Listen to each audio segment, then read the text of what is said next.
الجيش المصري قال كلمة وعد مش هيتخلى عن الأرض، والشعب قال هنفضل مع رئيسنا عشان هو اللي بيحبنا وبيجيب دايما حقنا وبيراعي فينا ربنا، وعمره ما فكر يتخلى عننا، ودايما بيصلي لربنا.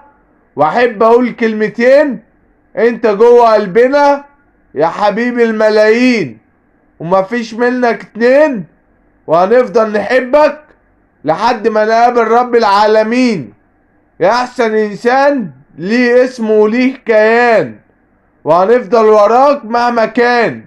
يا رئيسنا يا اللي اسمك زي الهلال، وافعالك كلها افعال رجال، وعمرنا ما نتخلى عنك في اي حال من الاحوال. والشعب عايز يقولك انت روح الانسانية، انت رئيسنا وبطلنا، واكتر واحد قلبه طيب في البشرية، ومعاك لحد ما نقضي على الخونة وعملاء الدول الارهابية.